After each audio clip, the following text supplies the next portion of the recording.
Hello बच्चों, welcome to our channel the educated. बेटा आज हम पढ़ते हैं चैप्टर नंबर 1। क्या नाम है बेटा? Power sharing, class 10th। ठीक है, क्या आप तैयार हो पढ़ने के लिए? Are you ready? तो देखिए मैं आपको कुछ इसका ओवरव्यू बताता हूँ चैप्टर का। तो बेटा चैप्टर का ओवरव्यू ये है कि पावर शेयरिंग क्या है। देखिए इस स्टोरी में बेटा आप दो देश के बारे में पढ़ोगे, एक बेल्जियम है और एक आपका देश है श्रीलंका। तो बेटा बेल्जियम में क्या होता है, बेल्जियम दो पार्ट्स में बटा हुआ है। एक एरिया में बेटा रहते हैं फ्लैमिश रीजन है, जिसमें बेटा कौन से लोग रहते हैं? डच कम्युनिटी के लोग रहते हैं, पॉपुलेशन डच की ज़्यादा है। जबकि दूसरा एरिया जो है बेटा वो कौन सा है? वो है फ्रांस के लोग रहते हैं इसमें। ठीक है, तो एक फ्रांस के लोग रहते हैं लेकिन उनकी पॉपुलेशन कम है फ्रांस की, डच की ज़्यादा है। और इन दोनों के बीच में एक एरिया है बेटा, उस जगह का नाम है बेटा, ये आपको पिक्चर में दिखाई दे रहा होगा, जो येलो कलर का रीजन है। इसमें बेल्जियम की राजधानी है, पार्लियामेंट है, उस पार्लियामेंट का नाम है बेटा पार्लियामेंट है उस ब्रुसेल, इसका नाम है जहाँ पार्लियामेंट है वो बेल्जियम की राजधानी वो ब्रुसेल है। अब ब्रुसेल में होता क्या है बेटा, इसमें अपोजिट होता है। इसमें क्या होता है कि जो बेल्जियम में डच स्पीकिंग के लोग ज़्यादा हैं और पार्लियामेंट में कम हैं। जबकि फ्रांस के लोग फ्रांस जो लैंग्वेज जानते बोलते हैं वो बेल्जियम में कम परसेंटेज में, लेकिन जो राजधानी है ब्रुसेल जो है कैपिटल जो है जिसमें पार्लियामेंट है बेल्जियम की, उसमें इसका अपोजिट है, उसमें फ्रांस के जो मिनिस्टर है वो ज़्यादा है। बेटा इनवर्स रिलेशनशिप हो रहा है, पॉपुलेशन ज़्यादा मिनिस्टर्स कम, पॉपुलेशन कम है तो मिनिस्टर्स ज़्यादा हो रहे हैं। तो बेटा इसमें क्या हुआ, टेंशन क्रिएट हो रही थी। टेंशन क्यों हो रही थी? क्योंकि डच स्पीकिंग के लोग ज़्यादा हैं, उनको पार्लियामेंट में कम है। अब होगा क्या, जब पार्लियामेंट जो डिसीजन लेगी वो किसके फेवर में ज़्यादा लेगी? अपनी कमेटी के ज़्यादा लेगी। ठीक है, दूसरी कमेटी की कम लेगी डिसीजन, तो अपनी कमेटी के ज़्यादा फेवर करेगी। तो ये एक टेंशन सी बढ़ रही थी फ्रांस बेल्जियम में। अब होता क्या है, वहाँ के संविधान को 4 बार बदला जाता है बेटा। बेल्जियम के संविधान को 4 बार बदला जाता है। क्यों बदला जाता है? उसका एक सबसे बड़ा रीज़न है, अगर नहीं बदला जाता तो वहाँ टेंशन होती है बेटा, सिविल वॉर हो जाता है, लड़ाइयाँ हो जाती। तो इस चीज़ को ख़त्म करने के लिए सरकार ने वहाँ संविधान को 4 बार बदला। पहला बदलाव क्या था बेटा? पहला बदलाव ये था कि अगर हमें इस कॉन्फ्लिक्ट को ख़त्म करने हैं फ्रेंच और डच स्पीकिंग के लोगों के बीच में, तो एक बात तो ध्यान रखना बेटा, इसमें 1% के जर्मन स्पीकिंग के भी लोग हैं इसमें बेल्जियम में, तो वो माइनॉरिटी में हैं। हम बात करते हैं बेटा बेल्जियम में दो लोग, क्योंकि ज़्यादातर लोग किसके थे? फ्रेंच भाषा के और जर्मन लैंग्वेज के, डच स्पीकिंग के। अब 4 बार संविधान क्यों बदला? क्यों बेल्जियम में ये क्यों करा गया? वो इस वजह से गया था कि कोई टेंशन ना हो, कोई लड़ाई ना हो, उस चीज़ को ख़त्म करने के लिए ये चीज़ की गई है। 4 संविधान में क्या था बेटा, मैं आपको 4 बता देता हूँ। संविधान 4 बार इसलिए वजह से बदला गया कि दोनों को पहला जो बदला था वो इसमें ये था कि दोनों के जो फ्रेंच के और डच के जो मिनिस्टर होंगे सेंट्रल गवर्नमेंट में, वो क्या होंगे बेटा? वो बराबर बराबर होंगे। पहला जो था बेटा ये था, पहला क्या था कि equal number of French Dutch speaking minister in central government. पहला बदलाव ये लाया गया। दूसरा बदलाव क्या था बेटा? अब क्या करा, जो ब्रुसेल है बेल्जियम की पार्लियामेंट ब्रुसेल के अंदर क्या करा कि जो कम्युनिटीज हैं, जितने भी कम्युनिटीज हैं, उनकी अलग अलग गवर्नमेंट बना दी गई है। ठीक है, दूसरा बदलाव ये हो गया। तीसरा बदलाव क्या था? पावर्स को डिसेंट्रलाइज कर दिया गया। डिसेंट्रलाइज के क्या होता है कि बड़े से छोटे की तरफ, जैसे सेंट्रल स्टेटमेंट ने अपनी कुछ पावर क्या कर दी, स्टेट गवर्नमेंट को दे दी। स्टेट गवर्नमेंट ने क्या करा बेटा? लोकल गवर्नमेंट को दे दी। डिसेंट्रलाइजेशन कर दिया गया। ठीक है, और चौथा बेटा क्या था? चौथा चेंजेस ये था कि कम्युनिटी गवर्नमेंट बना दी गई। ठीक है, ताकि जो उनकी लैंग्वेज है, एजुकेशन है, उन कोई कल्चर है, उन पर कोई फर्क ना पड़े, वो अपने कल्चर को बढ़ा सके अपनी कम्युनिटी को। तो ये चौथा चेंजेस किया गया था। ठीक है बेटा, तो ये 4 चेंजेस हुए जिस वजह से वहाँ की पावर शेयरिंग की वजह से क्या हुआ, वहाँ पे कोई टेंशन जो हो रही थी वो खत्म हो गई। फ्रांस एक अच्छा देश बना, जिस वजह से क्या हुआ, यूरोपियन कंट्रीज का जो हेड क्वार्टर है वो बेल्जियम में इस्टेब्लिश कर दिया गया। क्योंकि पूरे देश पूरे वर्ल्ड को ये लग रहा था, क्योंकि बेल्जियम एक यूरोपियन कंट्री का एक हिस्सा है, एक पार्ट है, यूरोपियन कंट्रीज के अंदर आता है। तो जितने भी यूरोपियन कंट्रीज का एक हेड क्वार्टर है, यूरोपियन हेड क्वार्टर, उसने क्या करा, बेल्जियम में बना दिया। क्यों? क्योंकि बेल्जियम में पावर शेयरिंग अच्छी थी। बेटा बात करते हैं कॉन्फ्लिक्ट्स क्यों है, क्या रीजन थे कॉन्फ्लिक्ट के। ये तो हमने पढ़ लिया कि 4 बार बदलाव गए संविधान में, कि जिस वजह से वो क्या हुआ बेटा, लड़ाई नहीं हुई, टेंशन खत्म हो गई सारी। बात करते हैं कि ऐसे कौन से कॉन्फ्लिक्ट थे फ्रेंच और डच की स्पीकिंग के पीपल। पहला कॉन्फ्लिक्ट बेटा क्या था, कि जब बेल्जियम थी उसको आज़ादी कब मिली बेटा, 1830 में। ठीक है, तो 1830 में आज़ादी मिली बेल्जियम को। फिर French speaking community had been politically and socially more dominant in the country. तो फ्रांस को आज़ादी मिली, फ्रेंच स्पीकिंग की कम्युनिटी ज़्यादा थे पॉलिटिकली, और सोशली ज़्यादा डोमिनेंट थे देश के अंदर। फिर क्या हुआ बेटा, फ्रेंच वर मोर क्वालिफाइड, क्योंकि डोमिनेट करा पूरी कंट्री को, तो वे लोग सबसे ज़्यादा पढ़े लिखे थे, अच्छे खासे इनकम थी, अच्छी रिच थे, पॉलिटिकल पावर थी इनकी ज़्यादा बेल्जियम में। तो ये काफ़ी पावरफुल थे। ठीक है बेटा, तो ये क्या थे, काफ़ी पावरफुल थे। दूसरा रीज़न क्या है, मतलब कॉन्फ्लिक्ट क्यों हुए, रीज़न क्या थे। दूसरा ये था कि 1950 और 1960 के दौरान क्या हुआ, वो जो डेवलपमेंट था उसमें काफ़ी टेंशन हो गई कमिटीज़ में, क्योंकि एक कमिटीज़ का डेवलपमेंट ज़्यादा हो रहा था, दूसरा का कम हो रहा था। ये दूसरा रीज़न था कॉन्फ्लिक्ट का। पांचवा रीज़न क्या था बेटा इसका, sorry fourth reason, tension visible भी हो रही थी, दिखाई भी दे रही थी। क्यों? क्योंकि ब्रुसेल में क्या था, मेजोरिटी उल्टा हो रहा था कि डच स्पीकिंग के ज़्यादा थे, लेकिन माइनॉरिटी में थे फ्रांस में, ब्रुसेल्स की जो पार्लियामेंट है। तो जिस वजह से टेंशन और ज़्यादा क्रिएट होती है। तो ये कुछ रीज़न है कॉन्फ्लिक्ट के डच और फ्रेंच की। ठीक है,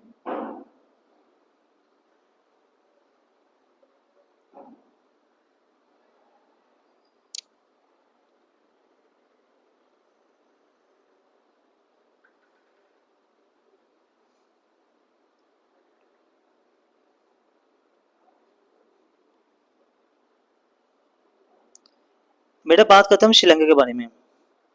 देखो श्रीलंका का कंपोजिशन, क्योंकि इस चैप्टर के अंदर दो के बारे में बताया है, एक तो बेल्जियम और एक श्रीलंका। तो बेटा श्रीलंका में क्या था, श्रीलंका का अगर हम एंथी कमिटीज देखें, तो कंपोजिशन देखें श्रीलंका का, तो इसमें दो तरह के लोग थे। पहला एक सिन्हाला थे। सिन्हाला कौन होते बेटा, जो बौद्धिज्म को फॉलो करते थे, जिनकी पॉपुलेशन ज़्यादा थे श्रीलंका में। ठीक है, सिन्हालास बोलते हैं इन्हें, जो बौद्धों को मानते थे, वहाँ पर मोस्टली बौद्धिस्ट थे। दूसरा बेटा 18% वो लोग थे जो श्रीलंका तमिल नाम के, तमिल दो थे। एक तो खुद अपने देश के श्रीलंका के तमिल, जो नॉर्थ और ईस्टर्न पार्ट में रहते थे देश में। दूसरे तमिल वो थे बेटा जो कि इंडियंस थे। ठीक है, इंडियंस कौन से थे, whose forefather come from India, India से आए थे श्रीलंका में। लेकिन क्या काम करते थे बेटा, वे प्लांटेशन का वर्क क्या करते थे। तो इसमें दो तमिल हैं, एक इंडिया के तमिल हैं और एक श्रीलंका के तमिल हैं। ठीक है, तो आगे बढ़ते हैं बेटा इस टॉपिक में। इसके अलावा 7% बेटा श्रीलंका में क्रिश्चियन लोग थे जो दोनों भाषा जानते थे, श्रीलंका भी थे और तमिल भी, सॉरी सिन्हाला और तमिल। तो ये श्रीलंका का बेटा कंपोजिशन है। अगर हम इंडियन तमिल की बात करते हैं, तो इंडियन तमिल में दो लोग थे, हिंदू और मुस्लिम्स। तो बेटा ये आपको मैप दिखाई दे रहा होगा इसमें। तो बेटा अगर येलो, आप येलो को देखोगे, येलो मैप, येलो कलर को, तो येलो में बेटा आपको ज़्यादातर आपको सिन्हालास कम्युनिटी मिलेगी। और जो ऑरेंज है, इस ऑरेंज में बेटा क्या है, तमिल्स हैं। लेकिन वो तमिल्स कौन से बेटा, वो श्रीलंका के तमिल्स हैं। और इस रीजन में जो आपको नजर आएंगे वो इंडियन तमिल्स हैं, जो अपने आप मतलब क्या कहते हैं बेटा, वहाँ जाकर बस गए। ठीक है, प्लांटेशन काम करने के बाद। और बेटा ये कोलंबो श्रीलंका की राजधानी है, कोलंबो। तो ये श्रीलंका का बेटा कॉम्पोजिशन है। अब श्रीलंका में क्या हुआ देखते हैं। तो श्रीलंका में बेटा आपको क्या दिखाई दिया, कि आपको 3 तरह की कम्युनिटी नजर आई, सिन्हाला, ठीक है, सिन्हाला, दूसरी श्रीलंका तमिल, और इंडियन तमिल, और तीसरा क्या है बेटा, क्रिश्चियनिटी। तो अब प्रॉब्लम क्या हुई बेटा, वहाँ पे वहाँ 4 चीज़ें थी श्रीलंका में। क्योंकि पावरफुल कौन थी बेटा, मेजोरिटी अगर हम देखें तो मेजोरिटी में पूरी कंट्री के बारे में तो सिन्हाला है। तो अब believe that the majority community should be able to the rule, वो पूरे देश को कंट्रोल कर रही थी, जो वो चाह रही थी वो कर रही थी, डिसगाइड कर रही थी विशेष को, नीड्स को, माइनॉरिटी की। अब मेजोरिटी ने क्या करा, जो तमिल उसमें श्रीलंका में, उसने अपनी जो कम्युनिटी है उसको फेवर करा, उसकी नीड्स को सेटिस्फाई करा, उनको जॉब दिलाई, उनको मतलब प्रायोरिटी उनकी तरफ रही, माइनॉरिटी को कोई देखभाल नहीं करी। पहला सिन्हाला बहुत सेकंड, उसने क्या करा, अपने देश में सिन्हाला की जो अपनी ऑफिशियल लैंग्वेज डिक्लेयर कर दी कि सिन्हाला ही बोलेंगे, सिन्हाला लैंग्वेज, तमिल की लैंग्वेज को डिसग्राइड कर दिया, डिसग्राइड मतलब छोड़ दी, इनको नहीं मानी। ठीक है।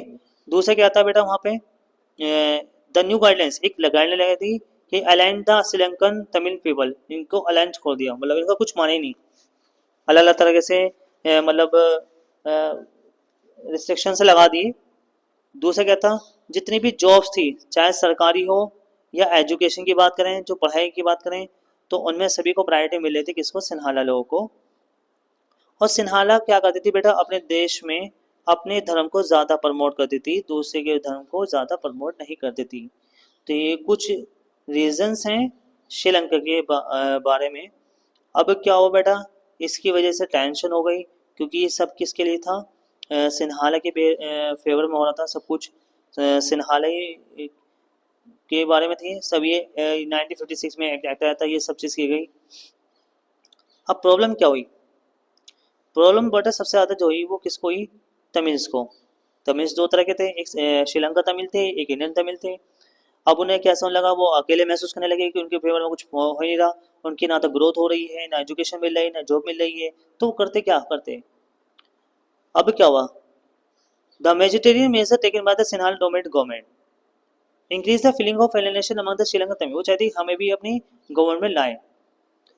तमिल ने महसूस करा कि कोई भी Sinhala dominant major political party, मतलब कोई भी सिनारा तो पॉलिटिकल पार्टी बना सकता है, लेकिन वो कौन नहीं बना सकता पार्टी, तमिल नहीं बना सकते। Sensitive to Tamil language and culture, उनको अकेला छोड़ दिया, उनको कुछ फायदे में कुछ सोचा ही नहीं। दूसरा क्या था, they also felt that constitution government policy discriminate against the favour of Sinhala. बेटा दूसरा पॉइंट ये था कि वो किसके फेवर में होता, जितने भी गवर्नमेंट पॉलिसीज थी, कॉन्स्टिट्यूशन जो भी संविधान में किया गया, वो सब फेवर किया गया सिन्हाला के बारे में। ठीक है। जो भी कुछ काम हो रहा था, ग्रोथ होती, वो सब सिन्हाला के लिए हो रही थी। देवर डिनाइड इक्वल पॉलिटिकल, इन्हें कोई अधिकार नहीं दिया, किसको बेटा, किसको अधिकार नहीं मिला, तमिल्स लोगों को ना अपॉर्चुनिटी मिली जॉब में, जॉब को भी डिसग्राइड कर दिया। ठीक है। इंटरेस्ट वर इग्नोर, इनको जॉब नहीं मिली, सबसे बड़ी प्रॉब्लम ये हुई। ठीक है। और देखते हैं बेटा इसमें दूसरा क्या था बेटा, government was practising religious discrimination, भेदभाव होने लगा वहाँ पर श्रीलंका में। This feeling is lands strain relation between the Sinhala and Tamil communities. तो बेटा एक क्या हुआ, एक एलाइनेशन हो गया सिन्हाला और तमिल के बीच में। ठीक है, क्योंकि ज़्यादातर भेदभाव लगा तो बेटा क्या होता है, टेंशन होती। अब क्या हुआ इसके बाद, क्या डिमांड थी तमिल्स की, क्योंकि ये सब होने के बाद तमिल्स क्या होने लगे, टेंशन में हो गए। अब इनका डिमांड थी, तमिल लोगों की क्या डिमांड थी, तमिल लोग ये चाह रहे थे कि जो तमिल भाषा है उसको ऑफिशियल लैंग्वेज बना दिया जाए, कि हमें भी हमारी भाषा को बोला जाए देश के अंदर।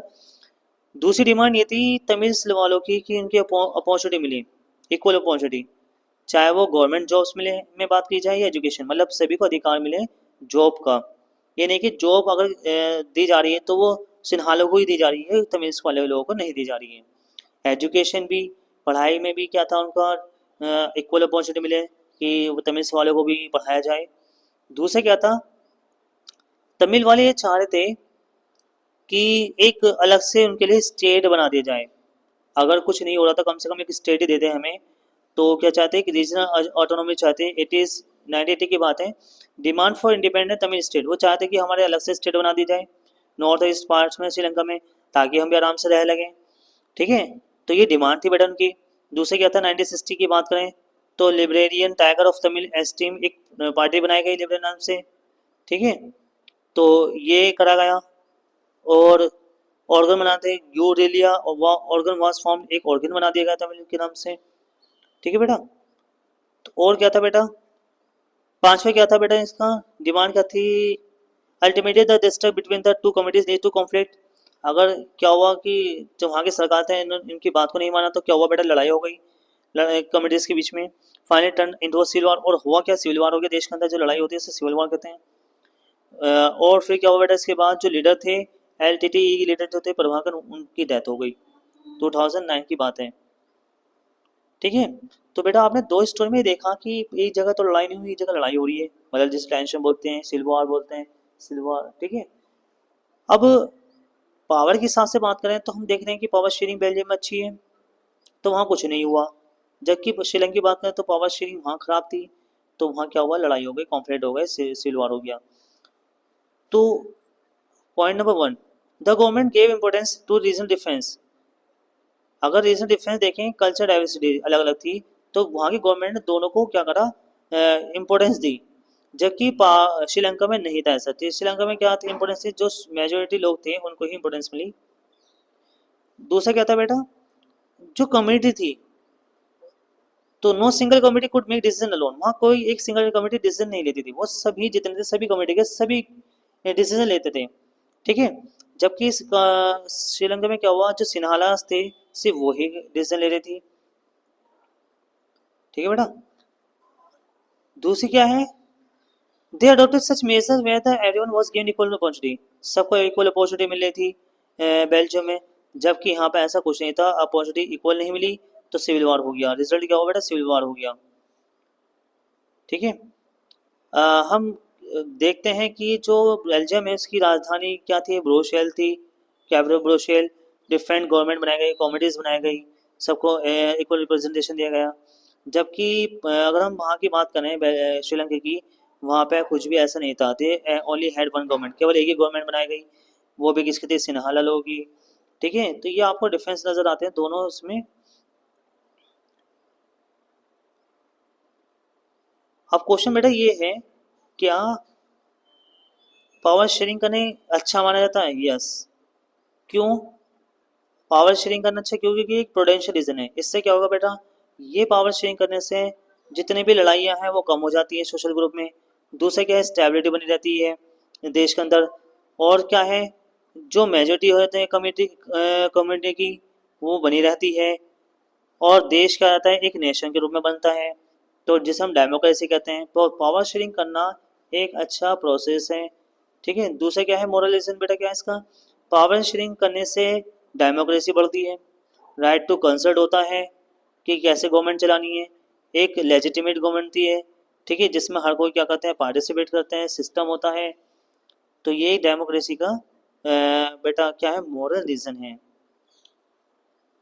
अब बात करते हैं फॉर्म्स ऑफ पावर शेयरिंग। कितनी तरह की पावर शेयरिंग होती है, ऑर्गन्स के आधार पर, गवर्नमेंट के आधार पर, सोशल ग्रुप के आधार पर, पॉलिटिकल प्रेशर के आधार पर। तो बेटा पावर शेयरिंग कितनी तरह की होती है, तो पहली जो होती है बेटा वो, अगर हम ऑर्गन्स की बात करें तो तीन तरह की होती हैं। पहली होती है लेजिस्लेचर, दूसरा होता है एग्जीक्यूटिव, तीसरा होता है जुडिशरी। बेटा इससे लेजिस्लेटिव का मीनिंग होता है कानून बनाने वाला, जैसे पार्लियामेंट है हमारे देश में, पॉलिसी बनाने वाला, उसे फॉलो करने वाला, फिर उसके देखरेख वाला करने वाला, ठीक है।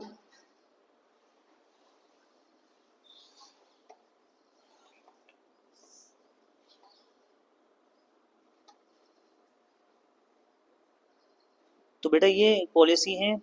The power is shared among different organs of government, different organs exert different power. तो अलग अलग पावर बनती है, तो ये भी एक लेवल है जिसे हम बोलते हैं horizontal power sharing. Each organ checks the other which make the balance of power among various institution. इसमें क्या होता है कि हर एक की जितनी पावर है वो सबकी बराबर बराबर है, ठीक है बेटा। बेटा दूसरा जो मेथड है पावर शेयरिंग का वो क्या है हमारा, गवर्नमेंट लेवल पर देखते हैं। जैसे हमारे देश में भी क्या है, इंडिया में, कि जो स्टेट सेंट्रल गवर्नमेंट है जिसे हम यूनियन गवर्नमेंट बोलते हैं, वो क्या करती है, अपनी कुछ पावर स्टेट गवर्नमेंट को देती है, ठीक है, जिसे हम प्रोविशनल बोलते हैं। कुछ इस पावर स्टेट गवर्नमेंट क्या करती है, अपनी लोकल गवर्नमेंट को देते हैं।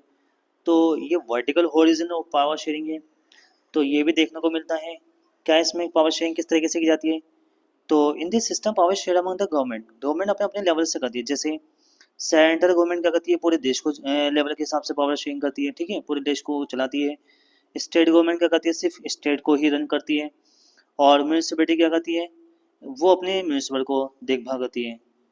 तो ये पावर शेयरिंग का भी कुछ एक मेथड है जिसमें हम करते हैं पावर शेयर। डिफरेंट गवर्नमेंट अपनी अपनी पावर शेयरिंग इस तरह से डिवाइड करती है।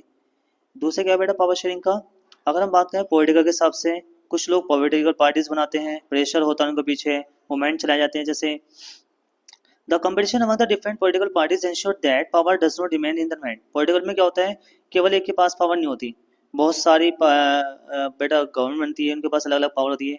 Ensure multiplicity of use through multi party system, क्या होता है, एक से ज़्यादा पार्टी बनेगी तो बहुत ज़्यादा प्रेशर होगा।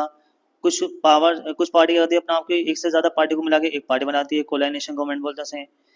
कुछ ग्रुप्स होते हैं जैसे बिजनेसमैन के भी होते हैं, इंडस्ट्रियल के भी, जैसे FICCI के नाम से हैं। फार्मर्स ने अपनी बना रखी है, जैसे ऑल इंडिया किसान सभा के नाम से बना रखी है। स्टूडेंट ने भी अपनी पार्टी बना रखी है, ABP के नाम से जैसे।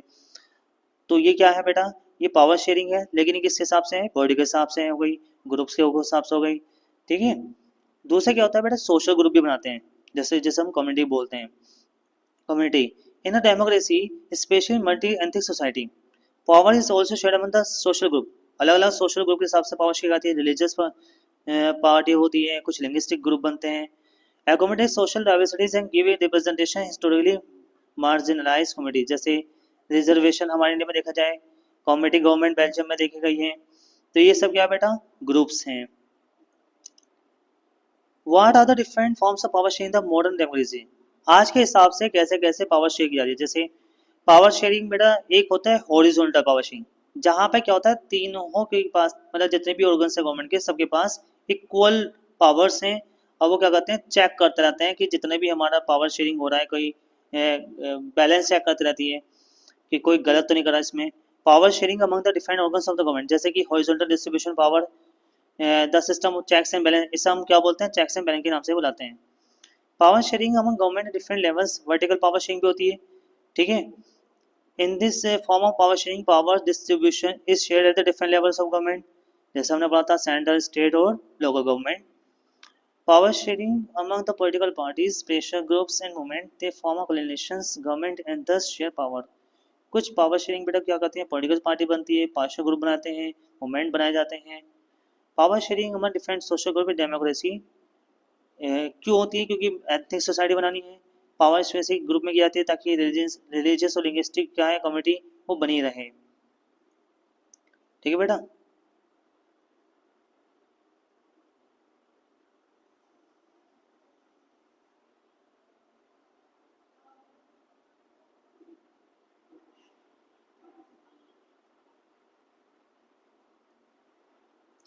बेटा एक क्वेश्चन है मेरा, क्वेश्चन क्या है, चलिए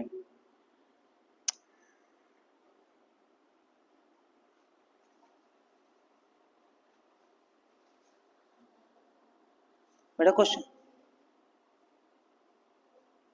ये है, डच स्पीकिंग के कितने परसेंट बेल्जियम में रहते थे, तो बेटा इसका आंसर है 59%।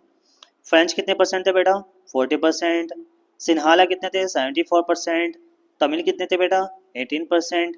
तो इसका मैचिंग आप देख लेना, ठीक है। अब एक क्वेश्चन था कि हेड क्वार्टर जो है ऑफ इस सिटी इन ब्रुसेल, ब्रुसेल में किसका हेड क्वार्टर बनाया गया बेटा, यूनाइटेड नेशन का, वर्ल्ड ट्रेड सेंटर का, बोथ ए एंड सी। ए सी का बेटा यूरोपियन यूनियन का बनाया गया, किसका, यूरोपियन यूनियन का। क्वेश्चन ये है बेल्जियम अपने जो बॉर्डर था वो किस किस को शेयर करता था यूरोप में, नीदरलैंड है, काफ़ी देश हैं, ठीक है। एक क्वेश्चन हो रहा है बेटा, दे आर टू स्टेटमेंट है, एक असर्शन एक reason, power sharing is desirable, क्या पावर शेयरिंग अच्छी मानी जाती है, यस। असर्शन ए ठीक है, power sharing is good because it have to reduce the perspective conflict, कम कर देती है participatory conflict between the social group. बेटा ये असर्शन का जो रीजन है वो सही कह रहा है, तो कौन सा ऑप्शन ठीक होगा इसका बेटा, इसका ऑप्शन होगा ए, ठीक है बेटा। ए क्या होगा बेटा, इसका आंसर होगा, कौन सा होगा बेटा इसका, इसका ए आंसर है, ठीक है। इसका आंसर बताता हूँ बेटा, इसका आंसर यूरोपियन यूनियन है। क्यों है यूरोपियन यूनियन, क्योंकि इसको बहुत अच्छा माना गया है। बेटा इसका क्या है, डच का अगर हम बात करें तो डच की 59% है, फ्रेंच के 40% है, सिन्हाला 74% है, और तमिल 18% हैं। ठीक है बेटा। बेल्जियम का मॉडल क्या था? Equal number of minister for both the group, setting of the committee government, more power to central government, equal of the states central level. बेटा equal number of ministers, Belgium का क्या था बेटा? Group के minister equal थे। और बताइए बेटा एमसीक्यू, कौन सा ऑप्शन ठीक है? ये कहना है पावर शेयरिंग करने का कौन सा ऑप्शन ठीक है? It depends democracy, it haves a reduce conflict, मतलब सोशल, ये सही है। It is sole ensure political stability बनाए रखता है, ब्रिंग सोशल इकोनॉमिक स्ट्रगल, ये सही है बेटा। डिपेंड्स डेमोक्रेसी, ठीक है बेटा, इसका ये ठीक है।